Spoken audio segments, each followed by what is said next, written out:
All right, what's up, and welcome back to the Barbell Lifestyle Podcast, everybody. We are so honored and excited today to be introducing a very special guest.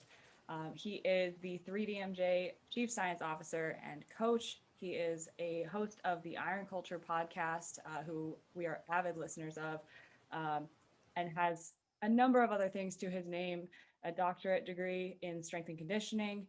He's a pro natural bodybuilder, power lifter, dabbles in Olympic lifting, competed in strongman last year, lots of other things. Dare I say, influencer in the evidence-based practice space. But we're super excited to have him on today. And we'll get into what we're actually going to talk about in a second. But I just wanted to say thank you, Dr. Eric Helms, for coming on today to our show. And we're super excited to have you. If you wouldn't mind doing the honors of introducing yourself and your background to our audience. No, absolutely. It's a true pleasure. I appreciate the introduction, and I will gladly take the title of influenza, as my colleague Omar would say. Um, yeah, I think to introduce myself, just to flesh out what you said, is I'm essentially just someone who got far too obsessed with lifting weights. It started as something of, being quote unquote bit by the iron bug and something I love doing. And then it became a way that I found an outlet for self expression, an intellectual pursuit, and then a career. And essentially, the pathway to becoming a very one dimensional person with very few life skills, but knows everything and more than is would ever needed to be known about lifting weights. So yeah, no, I'm in all seriousness, I'm a research fellow out here in New Zealand with the Auckland University of Technology, where I supervise master's and PhD students. So I conduct research, I write about it for mass, I talk about it in Iron Culture, and I advise people on how to best use it in their practice, like my colleagues at 3DMJ. And I, of course, try to integrate it into my own multi-varied strength and physique pursuits. So that's me, and it's an honor to be here. Awesome. Yeah, that's a great introduction. And so we were coming up with what we wanted to talk about on our show today with you because we knew we wanted to have you on. We didn't actually think you would say yes, and then you did. So we were like, "Oh crap, let's figure out exactly what we want him to speak on because there are a lot of things that are under your expertise." But specifically, we kind of pinpointed either we wanted to talk about maybe your doctoral research, RPE progression in training, or maybe a more, I guess, higher level conversation about the muscle and strength pyramid. So these are a set of two books that Eric has authored that have been just a really great guide for a lot of people to know exactly what and why they're doing what they're doing with training and nutrition. And it really sets up a good foundation for critical thinking and not just taking things at face value. And I think that that's super important. um, so these are the muscle and strength pyramids, and they're exactly what they sound like. Some pyramids with different levels and increasing importance as you go down through the base of the pyramid. But I guess we can just intro this topic by asking you, Eric, what was the need in the industry at the time when you wrote these books, and kind of what was the background surrounding that? No, that's a great question. And I actually like talking about the framing of this because these actually started as YouTube videos. The nutritional one I did in 2012, it was a series of videos that last between 15 to 20 minutes, where I created this hierarchy understanding of nutrition, a lens for people to set their priorities and what to focus on first. And what led to this was actually our Skype coaching program that we developed, the 3D Muscle Journey. So we started as pretty much just doing contest prep, working with physique athletes, helping them through their preps and their off seasons. And as we expanded and we got a little more popular, little known influenza named Matt Ogus, I got to work with, and all of a sudden we had this huge demand for non-competitors who had physique goals that were recreational. So we ended up deciding to start an off-season coaching list, and I don't think we realized how many requests we'd get. And we ended up with this huge backlog that we were just feeling terrible about. So our solution to that was to create this Skype program. Like, hey, we don't have the bandwidth right now to do one-on-one coaching with you like we do our athletes, but we're happy to do, say, every few months, we touch base, we write a program, we talk to you about your goals and what you know, what you don't know, what you're missing, what you have questions about. And one day my wife looked over to me and I'd finished my fourth Skype call of the week. And she was like, I feel like I could do your Skype calls. And I was like, you probably can, because everyone seems to have the same problem. Like, they have landed on us. They've come to 3D Muscle Journey, which means they're not in the, I'll say, the kind of the transient fitness market where you get bounced around a bunch of BS and then you finally go, all right, I need to find something that's more legitimate, and you trend to looking towards the evidence-based community. So it wasn't for lack of knowledge. They had come to us with some level of understanding, and they had knowledge about peri-workout nutrition. They had knowledge about the value of macronutrients, energy balance, the understanding of volume, intensity, everything I go over in the pyramid. But the nature of the way information is presented online, even in the evidence-based community, is that everything is always the most important thing when I write about it right now or when you watch it. We figured out how to take the best parts, best is a reasonable interpretation maybe, of the general fitness community that's good at marketing, but pretty light on content or actual utility, and going, all right, well, we need to have a little bit of that kind of walk in the fine line of clickbait to draw people in.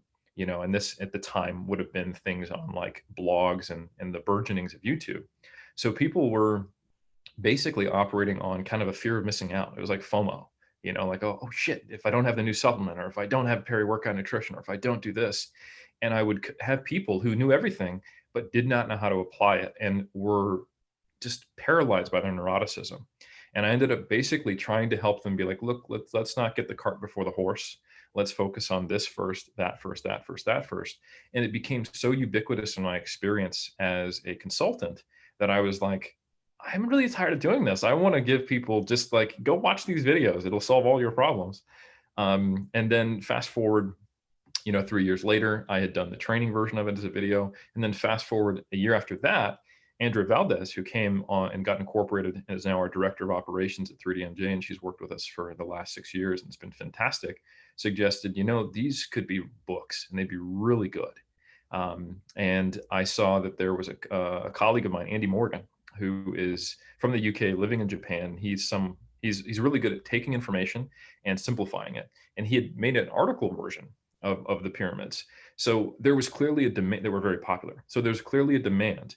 So I partnered with Andy and I partnered with Andrea, and we got together and we created the books, and they were much more successful than I would have anticipated.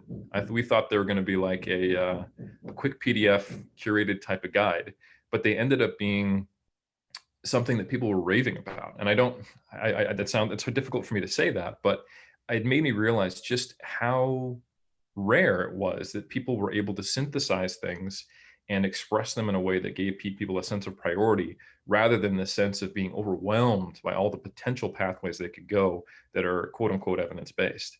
So I think that is the frame. That's why there's the hierarchy. That's why I was like, hey, we're going to build the foundation first, in the case of nutrition, for example, but we're going to worry about energy balance before we start worrying about top, say, supplements.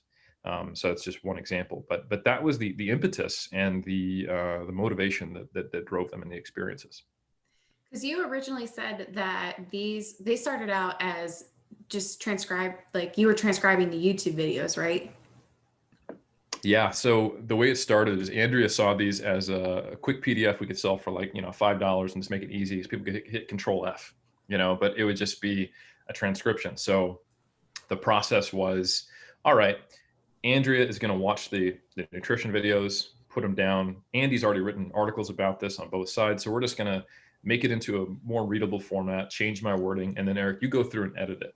And then of course the perfectionist nature and the fact that I was now in the middle of my grad school and going to do my PhD, it started as like that was the skeleton that then grew organs and muscles. And by the way, great delts on this structure we're building, and like hair and like a career and like this whole life. So it became something that eventually had I think there's 400 references between the two of them in the second edition. There are appendices.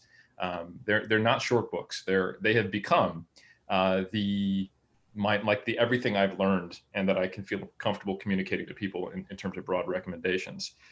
But yeah, the intention originally was, let's make a PDF version of these videos and make it digestible for people. Well, Marissa and I have the books, and we can say that you are correct, and they are not short.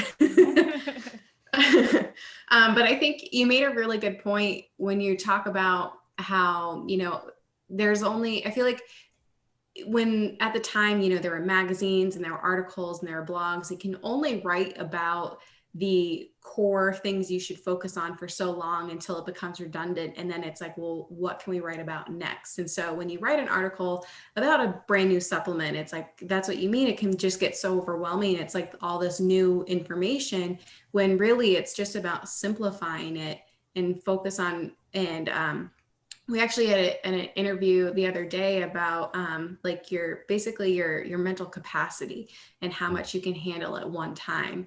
And so focusing on one thing, getting that down, and then you can move on to the next thing. So I think that the pyramids are just a great visualization for people to focus, to see what they need to focus on first. Yeah, thank you, Christina. I appreciate that.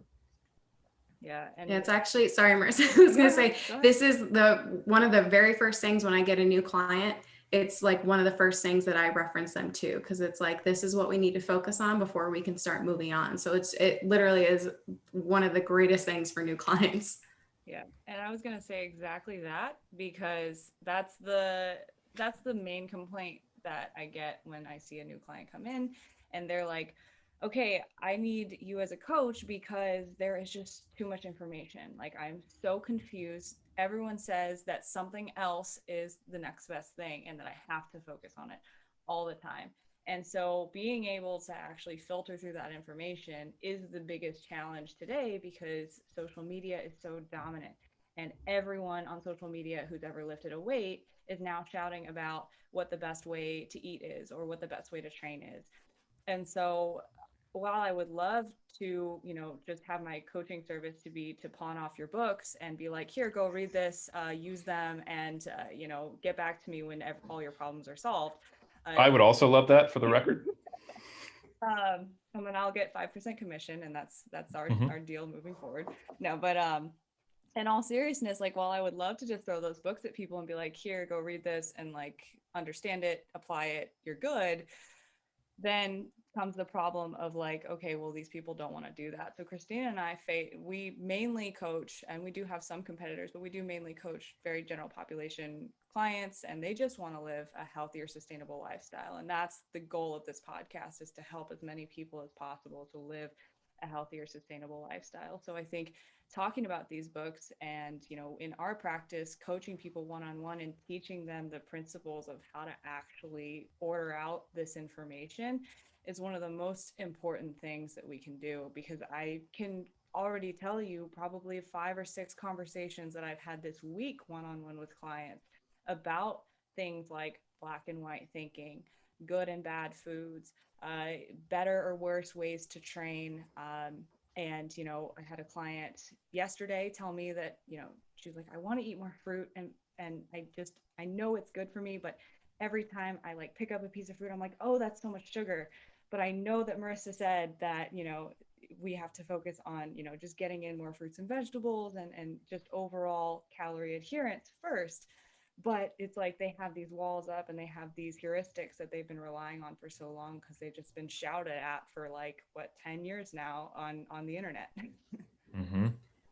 I think another really good aspect of the pyramids is, I think, again, some people get so caught up in what their favorite influencers are doing, or they see this brand new supplement line, so they think that they need to be spending all this money on supplements, and that's why they kind of think that there's a barrier to health and fitness, because they feel like they're spending so much money. And so I think it's just a really good way to say, hey, before you focus on any of that, like, let's start here. Like, let's just start very, very basic. So I mean, that's one of the reasons I love it. It's because it helps them fine tune what really matters. Yeah, the intention was always to create a framework to have the the ability to start a conversation. And I like that you guys are acknowledging the utility for non-competitors, because while I certainly wrote it in mind for my people, the us crazy people who like to get mostly naked in front of strangers competitively, or those of us who like to lift one thing that's really heavy once and then pretend we're athletes. Um, the the application, it's permissive, so you don't need to climb to the top of the pyramid. You don't need to scour every reference in that book or use every element if it is not if the juice is not worth the squeeze. For example, when I discuss volume in the training book, I talk about how you can do 10 plus sets per week, and on average that will net you a third more gains than only doing 1 to 5 sets per week. But you can also, and a bodybuilder would go, sweet, I definitely want 1/3 more gains. But a smart person who is not trying to live the life of bodybuilding would go, hold on, are you telling me I can do 1 set per muscle group per week and there's a decent chance I'll get like 2/3 of the effectiveness of someone doing 10 times as much work? And the answer is yes. So I think when your goal is to how to have the maximal impact on your life with the least consumption of neurotic materials and disruptions to the things you love, you get to decide and permit yourself to climb that pyramid as high as you want. And I tried to provide options of, hey, here are non-tracking options. If tracking your calories or tracking your food is a huge barrier, or even you have a poor relationship with, here are some other ways to do it. And then I have appendices on, and by the way, if you're getting on stage, here's how you manipulate every macronutrient in the final week, et cetera, et cetera. So while I am certainly more of an expert in physique and strength sport, many principles do overlap, of course, from a physiological basis. And I try to put them into practical terms in such a way that they could be applied regardless of the extremity of your goal, if that makes sense. And it's good to see and hear you guys reflect that it's useful with your clientele as well. So it's really encouraging. Yeah. And I think I really like what you said about allowing yourself to climb up the hierarchy, because you don't have to. And a lot of the people listening here might not get past that second tier of macronutrients or volume, intensity, and frequency for training. And that's okay. And they're still going to make amazing progress doing that. And I think Christina and I do a lot of our work with our clients, just working on those first 2 levels. And so we haven't actually defined this yet. So I'm like getting into like all of these levels, and let's just give the audience here an overview of these 2 pyramids, what the levels are, and just kind of going over brief definitions of each level. Absolutely. So we've got the nutrition pyramid, and it's a pyramid with multiple levels, but underneath it all, and what encompasses the whole thing, is behavior and lifestyle. And I always like to preface the pyramid layers with that, because it encompasses everything. And your behavior and lifestyle should be the foundation. And I like to keep that in there because anytime you start to track or measure or modify a variable, it comes sometimes at the cost potentially of a behavior and lifestyle that you've currently adopted. And you need to think of that as a coach, or even just for yourself, that there is a cost to changing these things, that a diet is not necessarily a neutral thing to do. There is, people develop eating disorders, people develop body image issues, people can have very negative experiences if the diet is set up poorly. Or maybe if they shouldn't be dieting, but they're forging ahead. So I think that is always should be the overarching theme, is behavior and lifestyle. And there's an equivalent for training that I'll get into. And then the base of the pyramid, the idea is, if these are, again, the muscle and strength pyramids, so this has to do with modifying body composition or strength, is going to be energy balance. So understanding the simple concept that if I want to change my body mass, and if I want to change my body composition, it's going to be most importantly achieved by whether or not I'm in a calorie surplus or a calorie deficit, if my goals are to add mass to my body or reduce mass from my body. From there, the next layer is, well, what is the contribution to that energy surplus or deficit, or maybe just not eating in either, but at maintenance and trying to do a recomp? And that is the various macronutrients. So that's protein, carbs, fat. And these are going to have a significant difference, depending even in the same surplus or deficit. If you had a low or high protein diet, for example, or if you had a very, very low or very, very high fat diet or carbs, but they don't have as much of an impact. They don't change thermodynamics in terms of actual mass changes. So that's why they're next up the pyramid, but they're still, like you said, they might encompass pretty much everything someone looks at, whereas they're primary things they change. And after that is micronutrients. And this is, of course, incredibly important. Like, you wouldn't want to have a deficiency in a vitamin or a mineral, because that can have health consequences. But most well-constructed diets that have a decent macronutrient balance and are consisted of whole foods are going to get you a good micronutrient balance, which is why they're the rationale for being next up in the pyramid. But they are very important.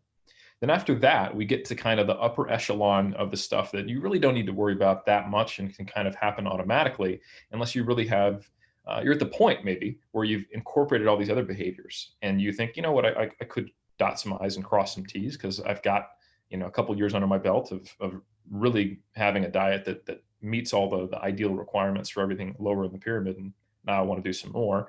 Or if you're getting into a competitive sport, or you have really advanced level goals and you do want to try to maximize your outcomes, that's when we get into everything that I put under the category of nutrient timing, which is everything from when do you have protein around training, do you eat different amounts of carbohydrate or fat around training, all the way to potential nonlinear dieting strategies like using refeeds, diet breaks. Anything related to the temporal distribution of nutrients falls under this.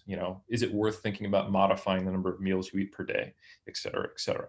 And it's important to note that a lot of emphasis goes into this in the general nutrition community, and it is the second to least most important, or the second least important thing in the pyramid, despite the fact that intermittent fasting and all kind and the 5 and 2 diet and the warrior diet, and you can think of many different ones, carb backloading, that are emphasizing this. And yeah, that's not good.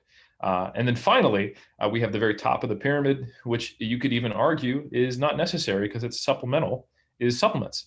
So dietary supplements are things that should supplement an already set up diet. So it only makes sense that they're at the very top, and something that you would worry about only after everything else is in place and optimized, if you will. So that's the training pyramid. That's the nutrition pyramid. The training pyramid, the equivalent kind of overarching theme is periodization. And periodization is just the concept of manipulating variables to get an outcome that you want while minimizing the risk of burnout and injury. So that encompasses everything. And that's why I use that kind of as the similar theme to behavior and lifestyle. And also in that vein, the very bottom of the pyramid is adherence. So unlike nutrition, you don't have to train. You do have to eat to live. Last time I checked, vegetarians are furious with me right now. But the training is not something that you must do. It's something that you will benefit from. But many people will set themselves up for failure because they will follow a cookie cutter routine, or like you mentioned, something that their influencer says they should do, which has no respect to the fact that they may be a single mother of 3 with 2 full-time jobs, or a full-time student. And this 4-day per week program is really just unrealistic for them and actually is a net negative. And they would be better off finding the most optimal situation given the constraints, maybe only training 2 or 3 days per week. But you just won't find many 2 or 3 day per week training programs out there, because all the people who write training programs are obsessed with lifting, like me. So, I think that that's something that really needs to be said. So it starts with the adherence chapter and saying, look, ignore the idea of optimal. This is a pie in the sky idea for researchers to debate about. But even then, we never get there in research. What you need to think about is, what are the constraints of my life? And then within that, what's the best way I can set things up? So it's always that optimal has to be tailored to the pragmatic limits of what you can do. And that chapter is all about that. From there, it goes into volume, intensity, and frequency. And this is basically how much work you're doing, the load and the effort of it, that's intensity, and then how you distribute it, and understanding that manipulating any single one of these automatically changes the other. You can't do a set of 10 with 90% of your 1RM. So that's the inextricable relationship between volume and intensity.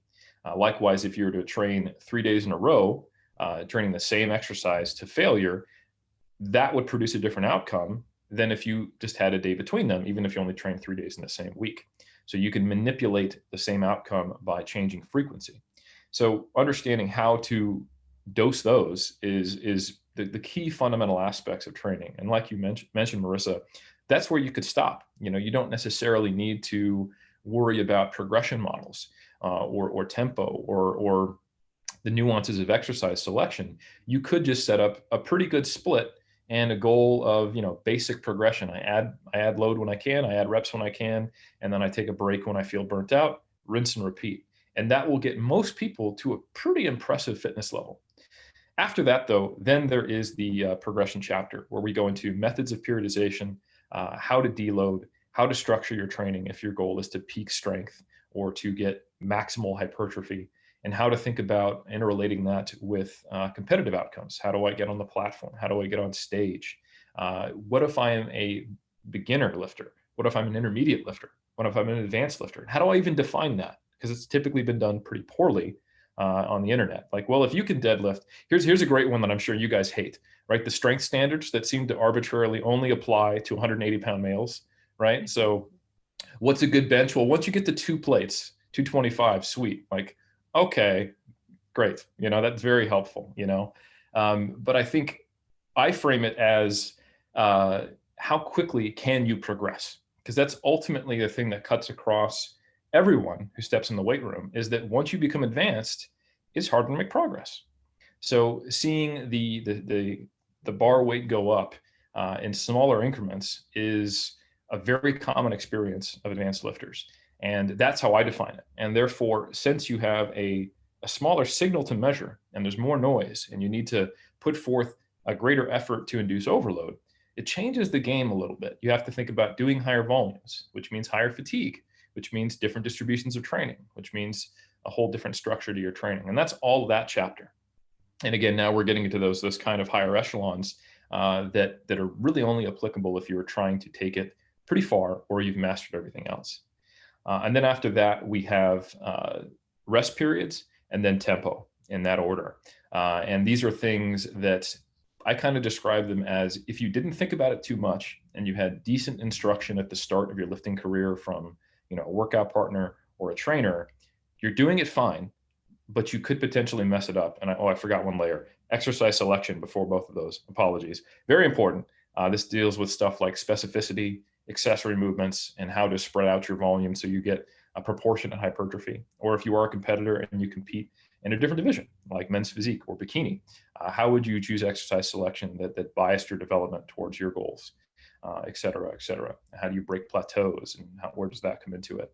How do you avoid, overstressing a certain movement pattern if you have, not great lever lengths for squatting, et cetera? All that stuff's in there. Then we get into those 2 top layers of rest periods and tempo, where you were just trying not to screw things up for the most part, with some minor details like, hey, there's an intelligent way to do supersets that might not hurt your performance. There's nuances around rest pause or drop sets and ways to do that effectively or less effectively, and details around that.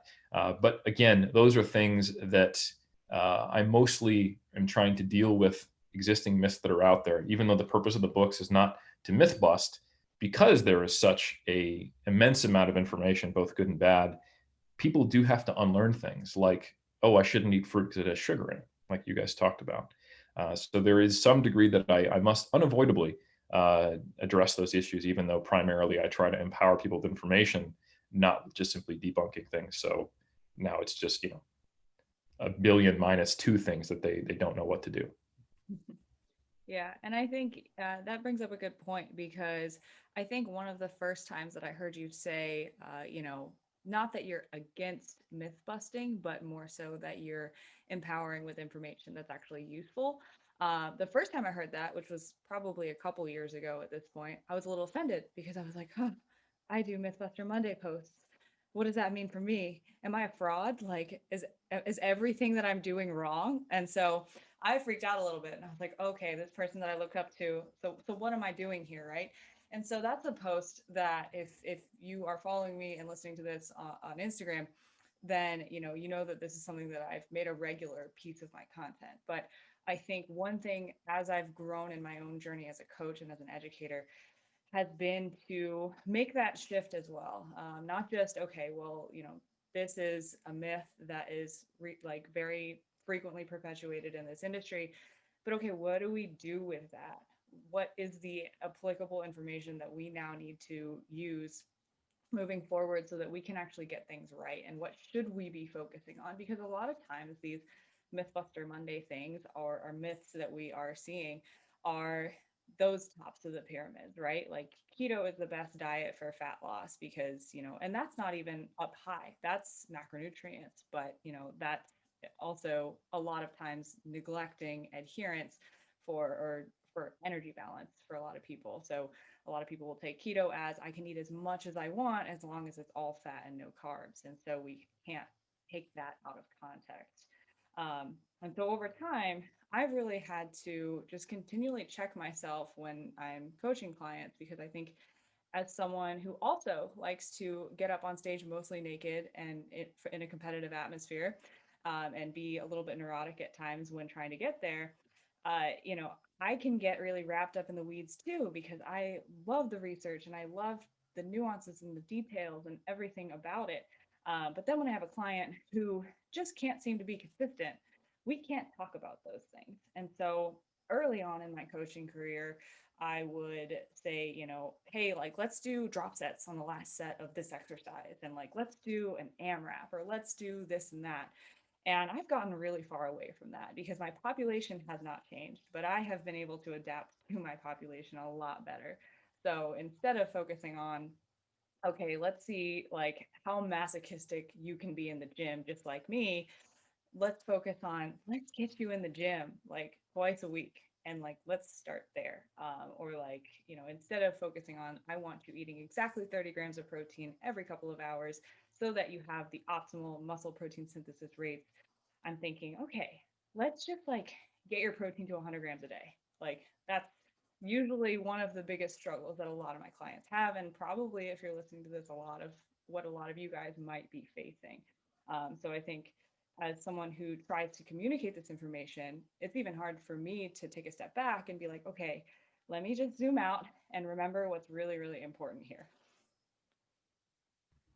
I think that's really well said. And, I know this is a bit of a tangent away from the pyramids, but I do want to talk about the myth busting thing a little bit. Go for it. Cool. Okay.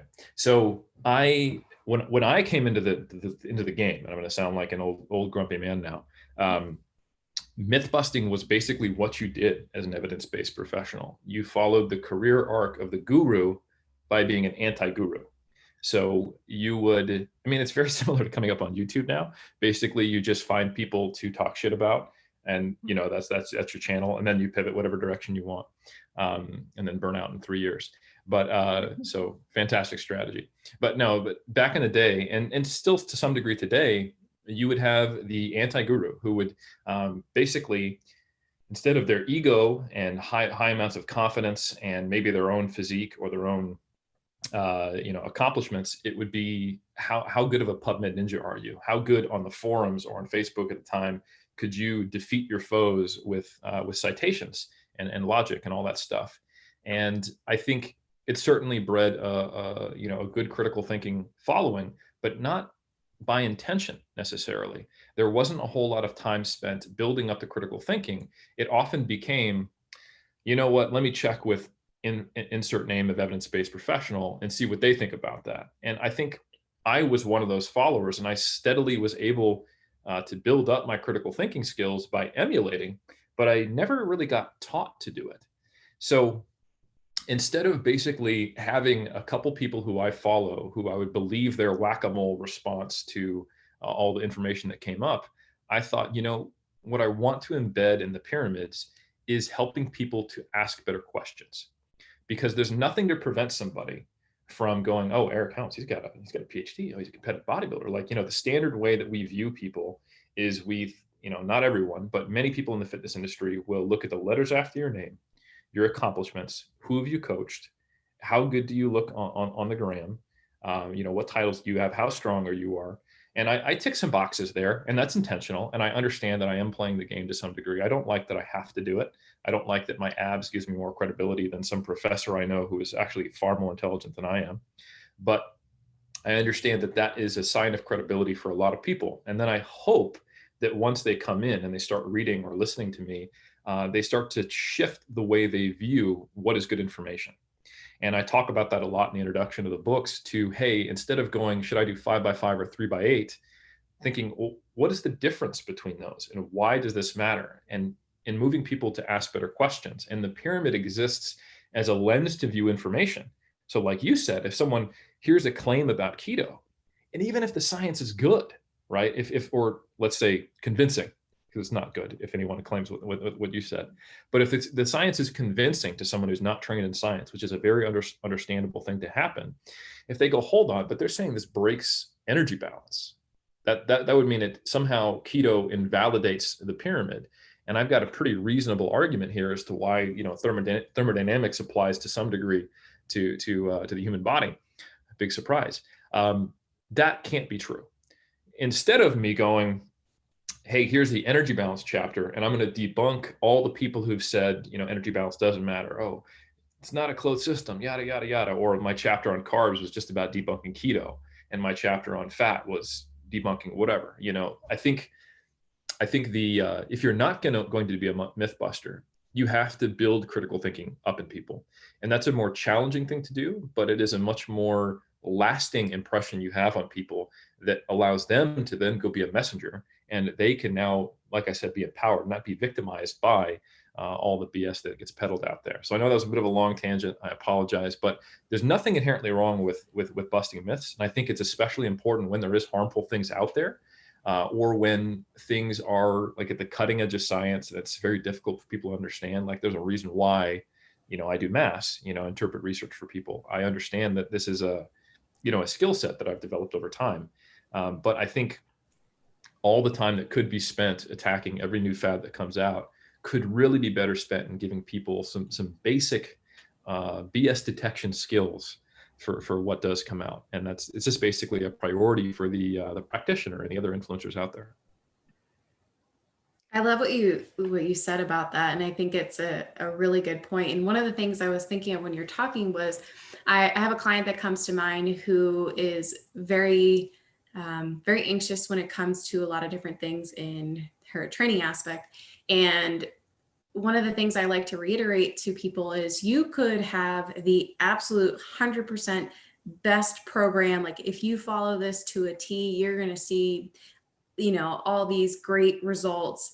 But if you don't like it and you're not going to adhere to it, then that doesn't matter. So if you follow a training program that's maybe not as great, but it's still something that you enjoy and you're going to do consistently, you're going to see far better progress on that than you would on this perfect training block.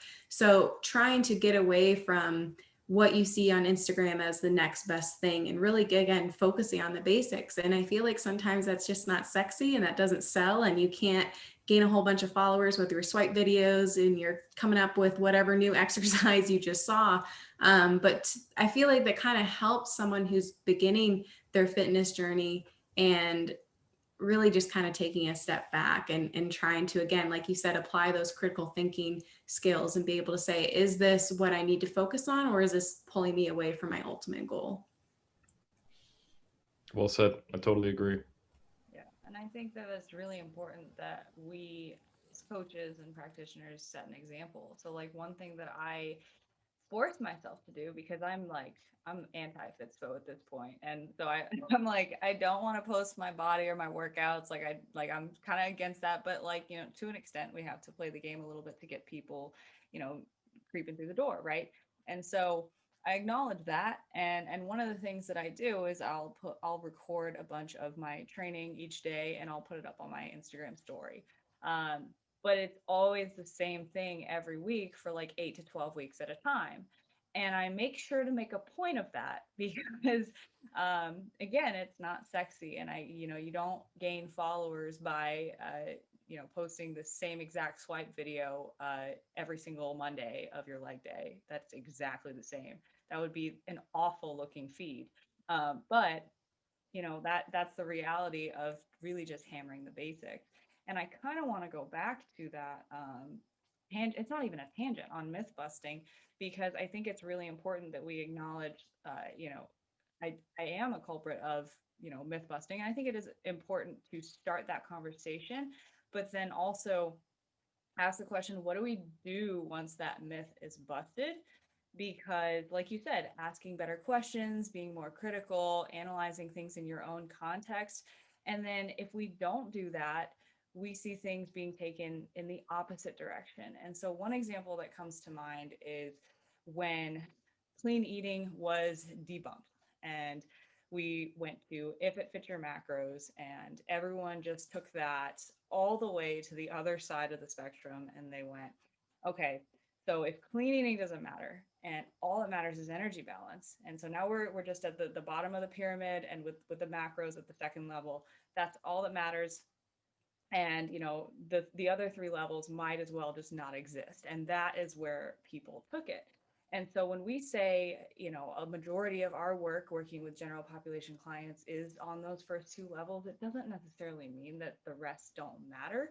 And so, and I've referenced this in other podcasts that we've recorded already, but like, we tend to go from this one side that's an extreme all the way to the other side that's an extreme, when in reality we really need to find some kind of a balance and a trade-off in the middle. And so yes, energy balance is what's most important for when we're trying to reach a certain destination, but let's also not forget the behavior and the lifestyle, like you said.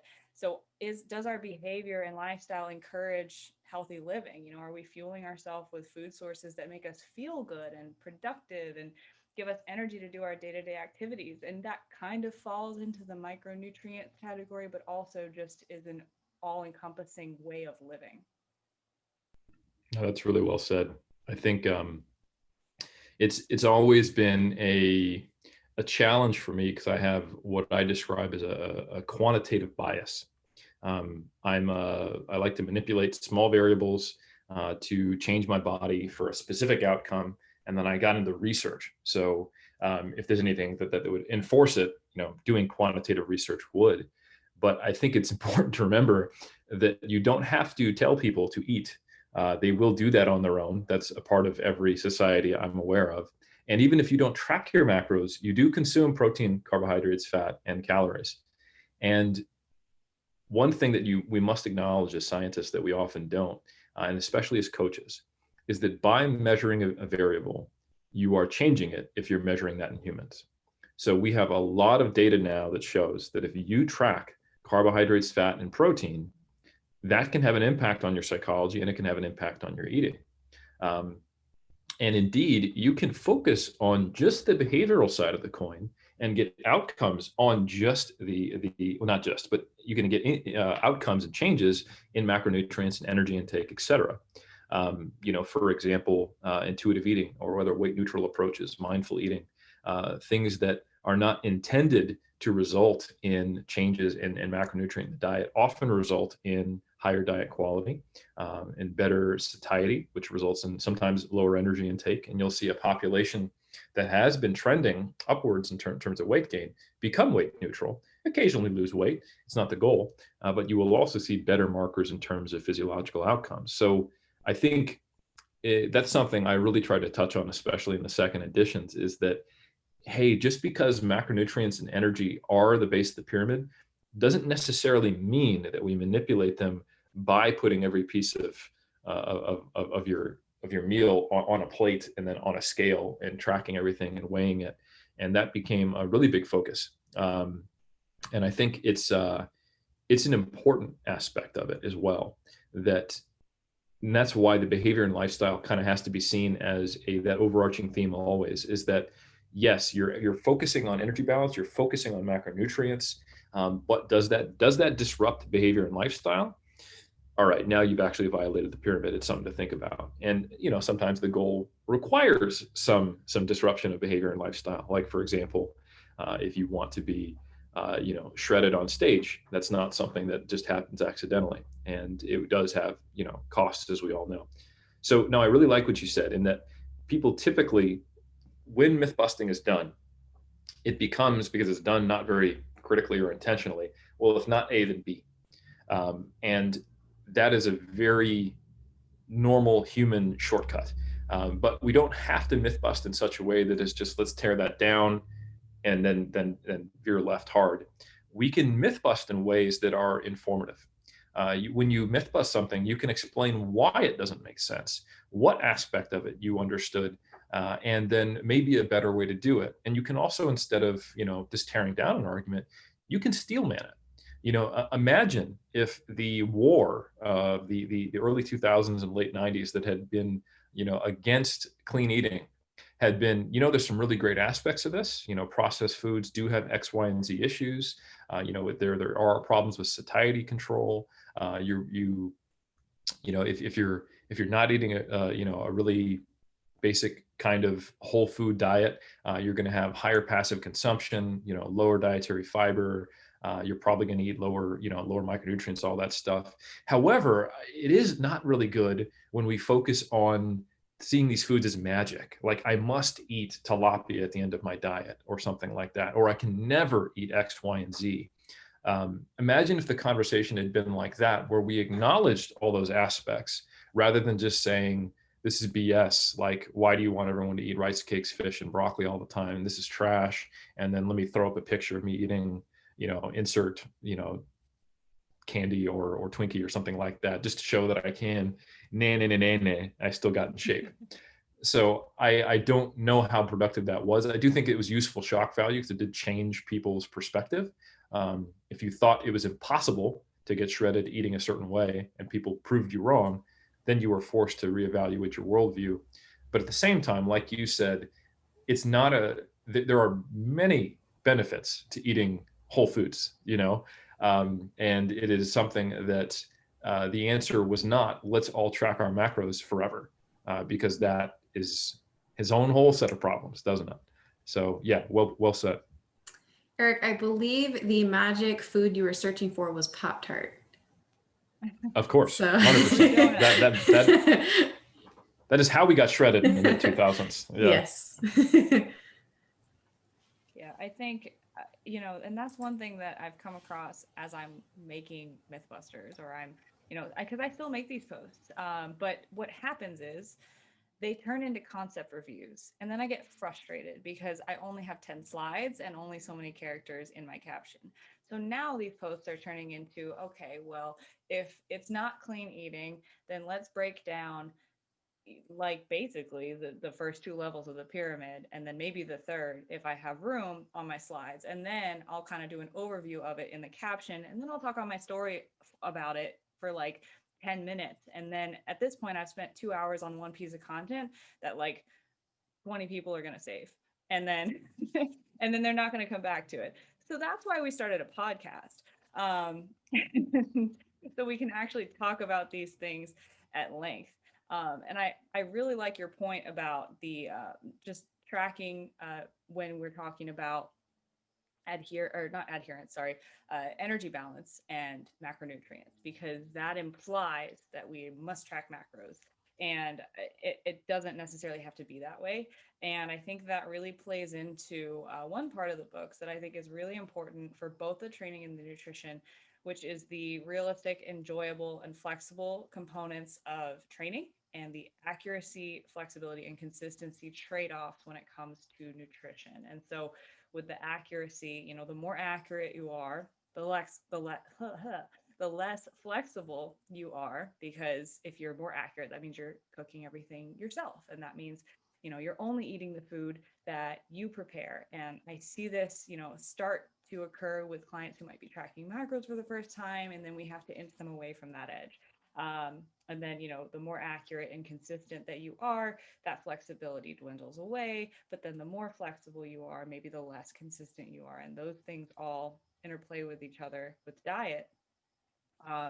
And then with the training aspect as well. So we have to kind of, I think those play into the behavior and lifestyle aspect of the pyramid, where it really is the overarching, okay, well, what about your quality of life? Like, are you going crazy, or are you able to do this and also stay sane and also maintain your relationships and everything like that? No, absolutely. Yeah. So a lot of this comes down to what they call in goal setting and behavior-based research, reducing friction. You'll hear people talk about that a lot. And if you think about, when do people who have good intentions, know what they're doing, set up a solid plan, even have good guidance, when do they fall off track? If we think about nutrition, it's often the weekend, holidays, or vacations, right? And we think about training, it is very similar times. And the the acronym refing yourself, realistic, enjoyable, and flexible, and the continuum between flexibility and accuracy and nutrition are basically anticipating future friction. Because this is something that we've all seen as trainers, that when someone sets up a 5-day training plan, they're all about it. And people, like, when people are motivated, it's a very challenging thing because they want to change everything. They want to go all in. They're ready to change everything, destroy my fridge, get a new one. I don't know why I'm getting a new fridge, but everything in there needs to change. And why not change the fridge as well? I'm going to get a gym membership. I'm going to do classes on my off days. I'm going to do, train Monday, Wednesday, Friday, classes, Tuesday, Thursday, Sunday, Saturday, and then Sunday is going to be, yoga or something like that. They go hardcore and they get all the supplements. And then, because this is all kind of this one big effort, it's easy to be disrupted and then to fall off because it is all at once. There's no time to really devote energy and thought and emotion to one of those behaviors that then becomes an ingrained new part of their process. And I've always found myself in a difficult position when I was a trainer, is I don't want to discourage this emphasis and this effort and this willingness to just let's go all in. But I also don't want to be blind to the fact that this is the fourth time they've done this, many times, and that I've seen this happen before. I've seen this speed up to 60, blow a tire out, and be like, screw it, I don't even want to drive anymore. So how do I mold that? And I think it's basically anticipating future issues and emphasizing from the start, all right, this needs to be realistic, enjoyable, and flexible. We don't need to be myopic. I don't want to try to tear you down. I do want to direct that energy into something that will be robust against those common things that come up. So if we are, tracking macros, eating a certain amount of calories, following a meal plan, whatever paradigm you use, what's the game plan for when the holidays come? What's the game plan for when your partner says, hey, do you want to go out to eat on Saturday? How much resilience are you going to need just to follow this plan? And okay, if willpower, no matter how good it is, runs out on everybody. The saying in like military movies, like, everybody breaks from torture. Like, if you are white knuckling a diet, everybody eventually breaks. That's why bodybuilders aren't shredded year round, right? It's not for lack of wanting it. So I think we have to think about, all right, so if I have a short-term goal of losing X amount of weight, it's okay if that's challenging. That's all good. And even acceptance and commitment therapy would suggest that that's a good thing to acknowledge. However, I need to be thinking the entire time about what's the game plan afterwards. I can't be tracking my macros for my whole life. How do I make these changes and the things I'm learning from this period where I'm tracking macros, if the goal is weight loss ostensibly, become things that are incorporated so maintenance is a reality and it's not something that takes effort. Likewise, how do I have a training plan that has inbuilt flexibility and is something that I enjoy so that I can feel like I'm still on plan when vacation comes, when holiday comes, or whatever, or when just life is normally happening. And I think that is something that is typically lacking when people go it alone or don't get good guidance. And that's why I wanted that to be upfront in both books. And that's a really good point. And one of the things that I know that Marissa and I bring up with our clients is, I'll have clients that have anxiety about going out to dinner and not being able to track something 100% accurate, or going on vacation. And they're like, well, how is this going to mess up my progress? And one of the things I like to think about is, what are your goals right now? Do you have a wedding coming up in a couple months? Because my advice to you is probably going to be different than if you're in a maintenance phase, or if you are trying to put on muscle. And so it's kind of like, hey, what are your goals? And so what can we do that it's a little bit more realistic and flexible for you right now? Because it's, like you said, it's not realistic to live that prep life, 365, because that's not realistic. You're going to have to go out to dinner with your spouse every now and then or with some friends. So we like to use macro tracking as a tool, and it's something that you can implement if you have very specific goals, if you want to, get a little more dialed in. But if you don't need to and you are just maintaining, then yeah, you probably can enjoy a little bit more flexibility in your life. Yeah. Oh my God, Eric, you just spoke to my soul about all of that. Holy shit. So that is the number one thing that I run into when it comes to starting new clients is they always hit me with that dialogue of I am 100% in. I'm all in when I start. I'm so excited to make all these changes. And I'm like, "Huh, I love that energy, but like okay, but let's like funnel that, right? Exactly what you said. Let's channel that energy towards something that is more productive in terms of being able to apply it in every context. And then, I think another thing that we're talking about with tracking macros, I like to have conversations with clients about accepting something that might not be sustainable within a sustainable framework. So exactly what you said about, making sure that we're taking the bits and pieces and the habits and the principles of what we're doing with tracking macros in a bigger picture. So if I have someone who says, okay, well, I tracked macros for 3 months because we just dieted and now I'm reverse dieting and I'm practicing more flexibility, but I'm nervous about going out to eat. How would you suggest I handle this, or a trip over the weekend or whatever it might be? My question to them is, ask yourself, how would you handle this if you didn't have this knowledge of tracking macros, but like, maybe you knew those principles, but like how would you order if you just wanted to make a good decision in the context of what good meant to you at that given time? And so we're taking the principles of like, okay, let's center our meals around protein, let's eat a vegetable here and there, and then let's try to like stop eating when we're full and start eating when we're hungry, and let's not ignore that, because I think we can get so blinded by and this is kind of turned into a discussion about tracking macros and balance and lifestyle, but I like where it's going because that's a big part of the balance and lifestyle portion of the nutrition pyramid. But taking those principles and really focusing on what am I taking away from this? Like Christina said, these are tools in your tool belt, and you can bring them back whenever you need to use them, whenever you need to dial in for a diet, or you can put them away when you want to be more flexible. But it's about, and I think the overarching piece of this conversation is really about always being aware of your own context,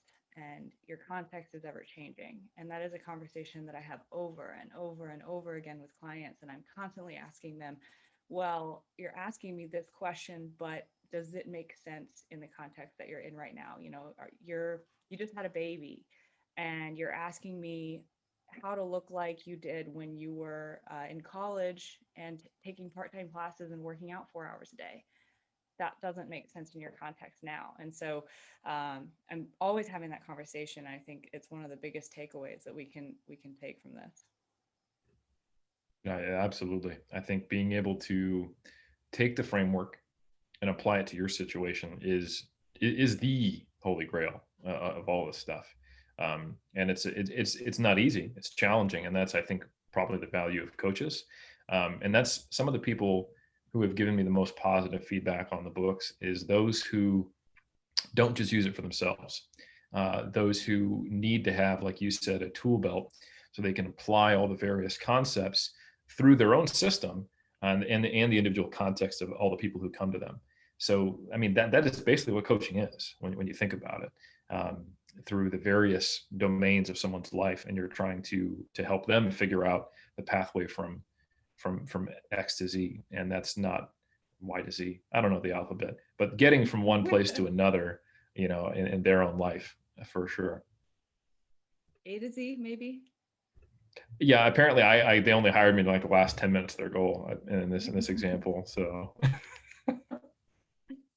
Yeah.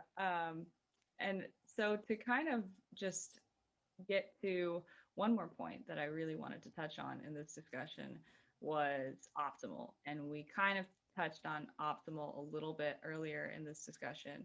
But I think it plays really nicely into where we just left off, with, okay, we're matching what we're doing with our training and our nutrition to our context. For training, that means adherence. So if you can only get to the gym 3 times a week, if you're a full-time student and working full-time and you have kids, that's great. That's the best thing that you can do in your context. And this was something I was kind of thinking about as you were talking about it earlier, was optimal really is this concept that we put on a pedestal, but ultimately it is just what is the best thing that we can do in our context right now. And if we can do that, then we are doing what's optimal for us. And that can be kind of a hard pill to swallow for a lot of people, I think, because we want to all treat ourselves like we're pro athletes and like our lives revolve around training and nutrition. Um, and not a lot of people can say that that's their reality. So I think being realistic, and that is, refing yourself, being realistic with your expectations of what optimal is really going to look like for you. Well, first of all, it sets the bar in a nice place where you can actually hit it. And then, second of all, you can feel successful doing that. Yeah, I think it also, we tend to, I think most people are, they acknowledge if you ask them the question, like, do you see yourself growing and changing and having new motivations and new capability in the future? And they go, yeah. But unprompted, we don't really think of things like that. We tend to think of our current situation as the reality moving forward. And one of the things I like to, help people understand when they are coming to grips with, man, I have been program hopping. Geez, I really have been going on a diet and falling off and trying again. Like one of the things I noticed when I was doing all these Skype consultations is I had so many people who had tried to get to a certain body fat level and maintain it. And this was like their 6th time trying to do it. So it's a difficult conversation to go, well, hey, maybe, 15% body fat isn't something you can maintain. Maybe we need to be a little bit higher than that. Like, at what point are you not food focused? Because that's the point where you probably need to be to live your life like a normal human who's not, white knuckling it, or, I just can't buy peanut butter. I got to keep a lock on the fridge. Like, that's not a way to live, that's something that can happen during contest prep that we joke about, and it's funny, but not lifestyle really. So anyway, in all those examples, I think it's difficult for people to acknowledge that you're only going to get better at this if you do it right. So right now, what is a hard pill to swallow is that 3 sessions per week is what you can consistently do. And you really feel like that's not optimal. Well, hey, the beautiful thing about self-efficacy, and that's the belief in that you can do more and be better, is that it is a snowball effect. It's not a chicken or egg, it's both. So each time you set up a pin and you knock it down, you grab a piece of low-hanging fruit, the next low-hanging fruit can actually be a branch higher. And I think we touched on this earlier, kind of metaphorically, that you can climb up the pyramid as far as you want, but you get to exist past that first climb.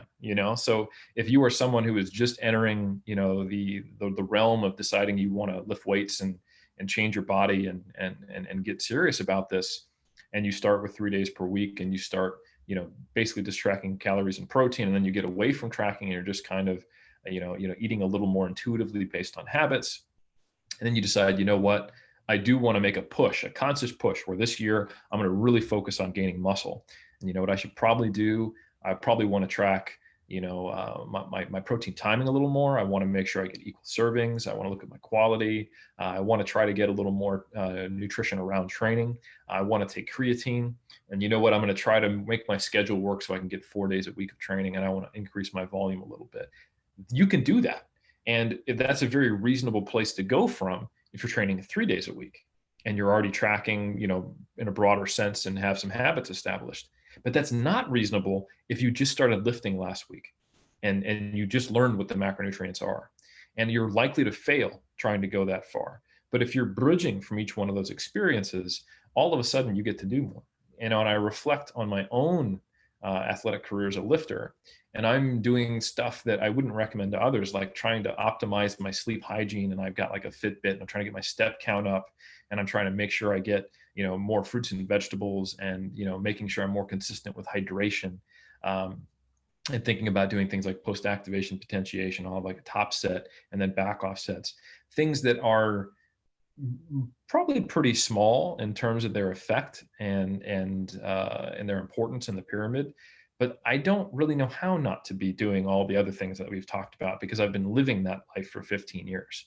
So that is a place that you want to eventually get to, but you never get to it if you shoot for it at the start and keep start stopping and failing. You just keep rehashing those old tread waters, and eventually it becomes this almost PTSD experience with nutrition and training. So I think it's really important to, acknowledge that it may be not exactly as exciting and sexy as your start you wanted it to be, where you don't go from being someone who didn't even know what barbells and dumbbells the difference was, to then being the fitness star who trains all the time, and you just live in Gymshark gear, and you blow up, and it's this hero's journey of ascension to fitness. Instead, it's like, I train 3 times a week, and I'm tracking my protein. I'm trying to get 100 grams.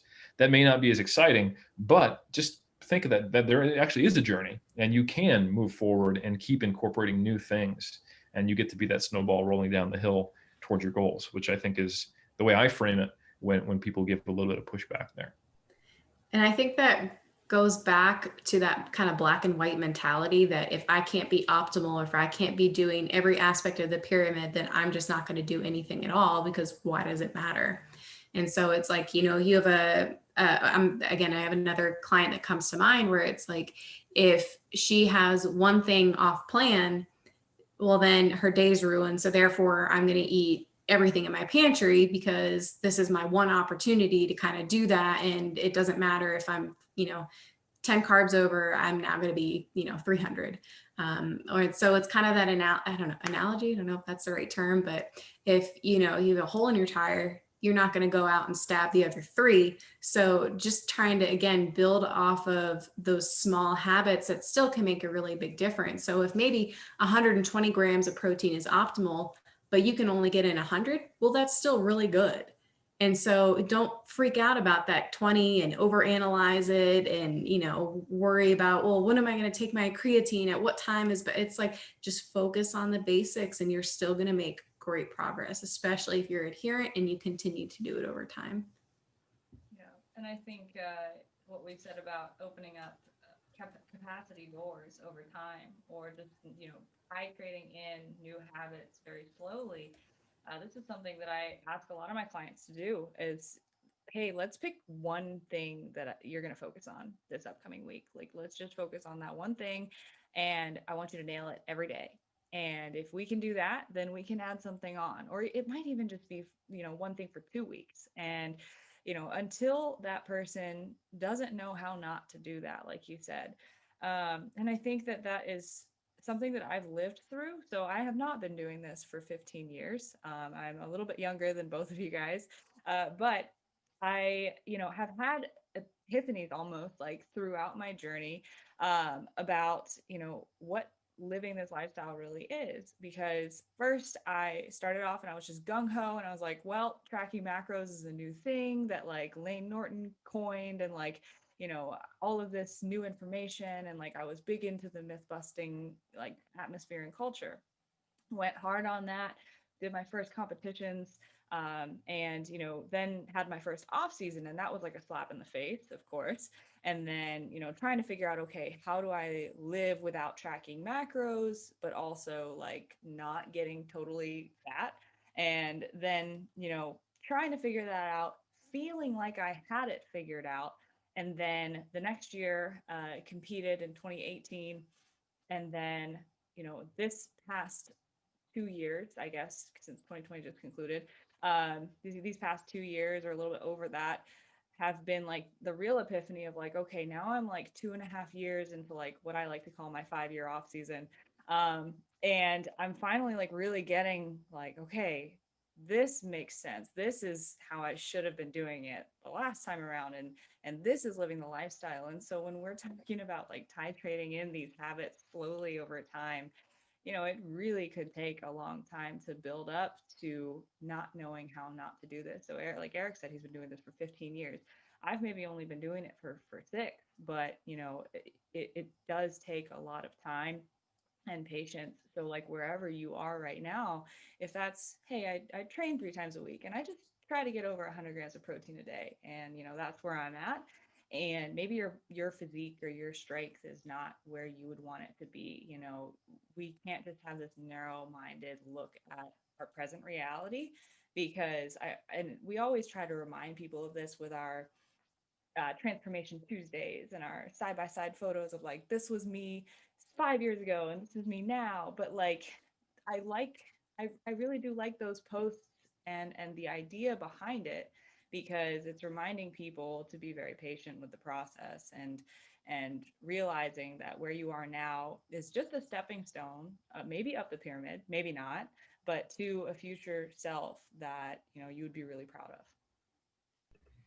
Yeah, so two things. One, probably the more important one. I actually started training when I was 5, so I'm only 20 years old, Marissa. So I'm very offended that you would call me old. Um, that's not true.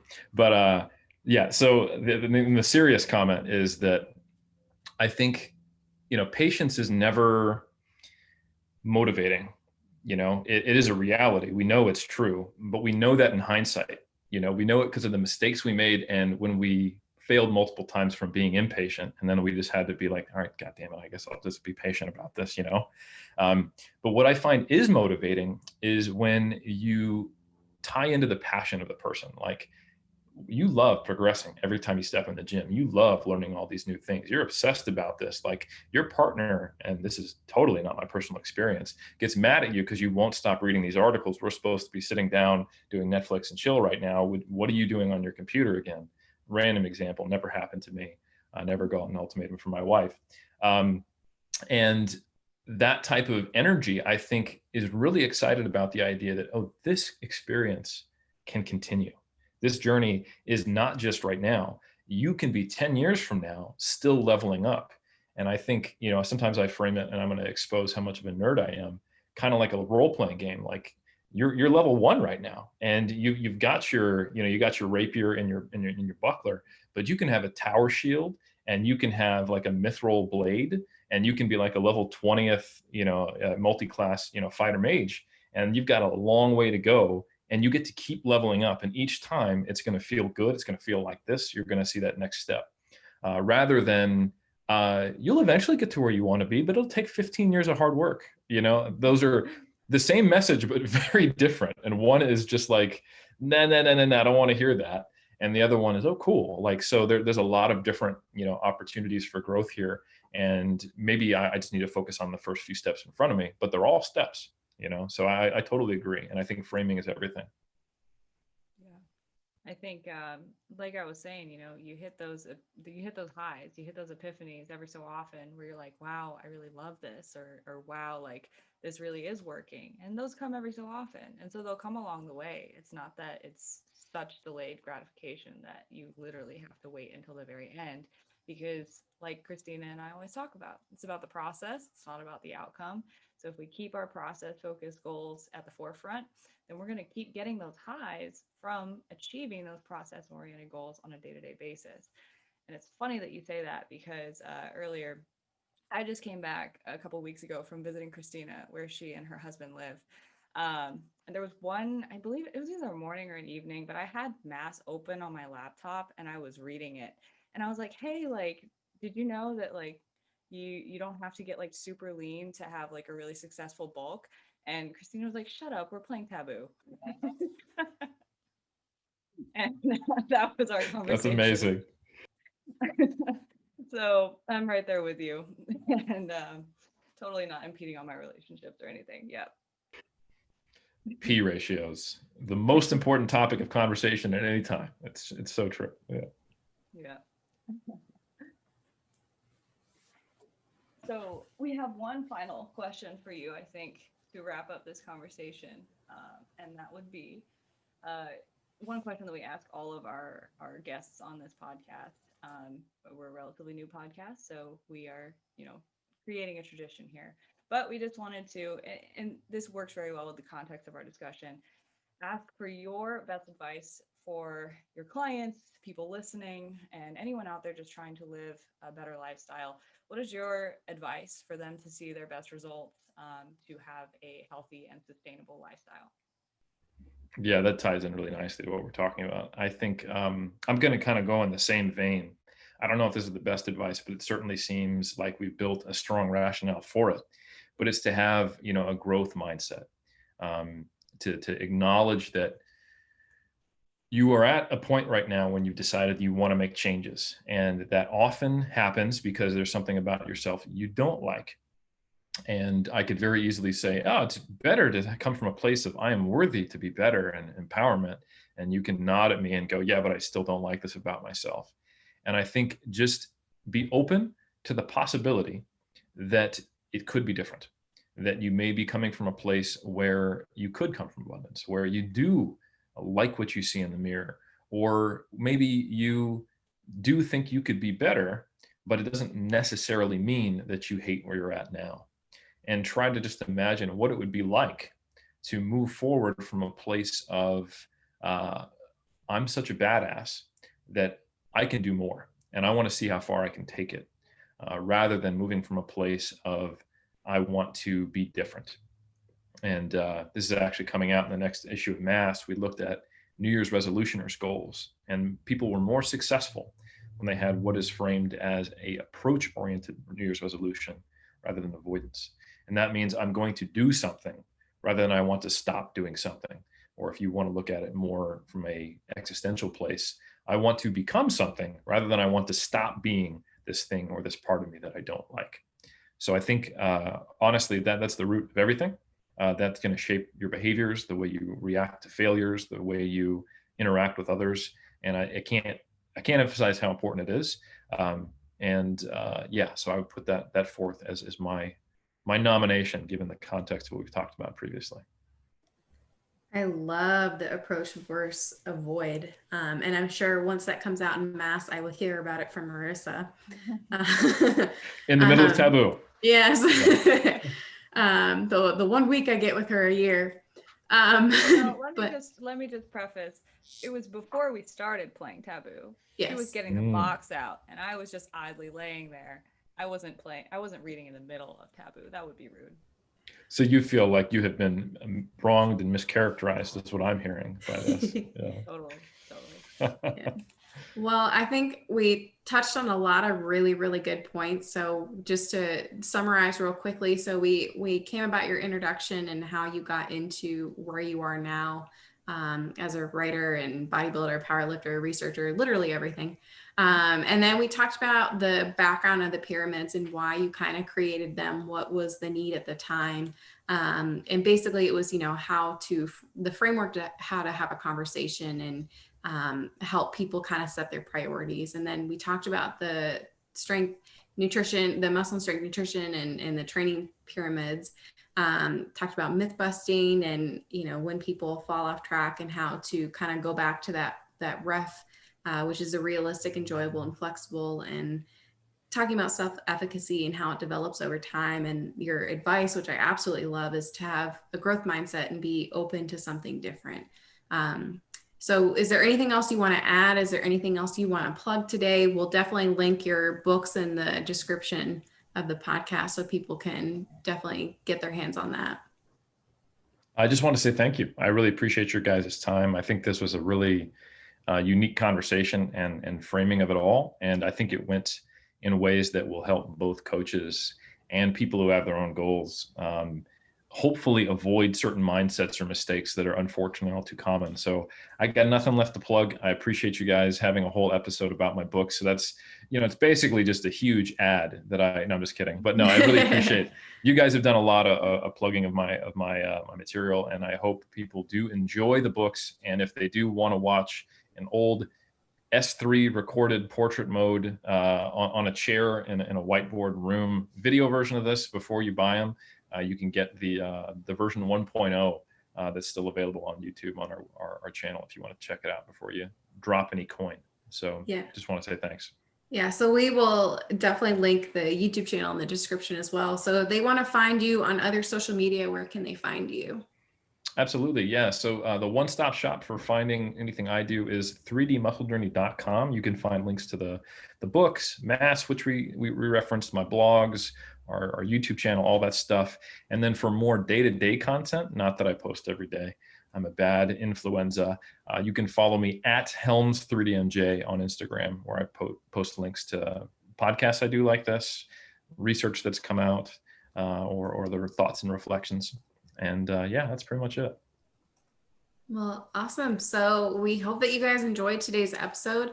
If you haven't already, make sure you subscribe to the podcast. You can find Eric on all the social medias that he just listed, and you can find me at Christy Lynn Fit, and Marissa is at Marissa Roy Fitness. And thank you guys so much for listening. We hope you enjoyed this episode, and we'll see you back next week.